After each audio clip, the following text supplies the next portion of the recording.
In this video, I'm going to show you how to install our new second-gen Toyota Tacoma vent mount for the model years 2012 to 2015.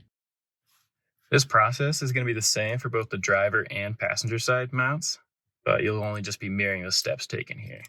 What you want to do is start by flipping over the mount, and you'll want to take out the screw that goes to the smaller side of the silver piece.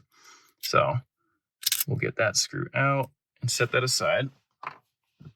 With that out, then you'll just want to make sure that this other screw is flush with the top of this silver piece, and then you can push that in. So then the head is now flush with the top of the mount. You'll rotate this silver piece up 90 degrees from the mount, and then you'll take the tip of this silver piece and stick it into the very top section of the vent here. You'll see it gets larger over here, smaller over here. This will be just mirrored over on the driver's side. So take the tip of that, stick this in, and as you push it in, it'll basically be rotating itself into place. And just like that, you get the mount seated up against your dashboard here. We can then get the second screw put back in, just like that.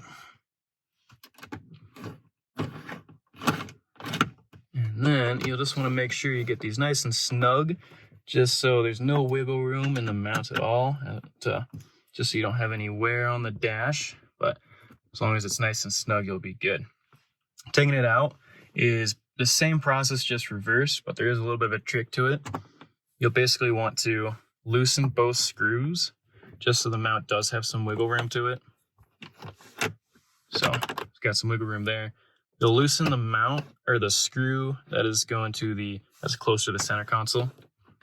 You want to take that screw, loosen it all the way out of the silver piece, and then you'll want to screw it back in about 3 turns. This will make sure that it's just barely engaged. And then from there, you can take out the other screw all the way, just like that. And then you'll take them out, push it over, so then the silver piece is just coming up above the top of that vent. Then you can rotate it up and out just like that. You should be good.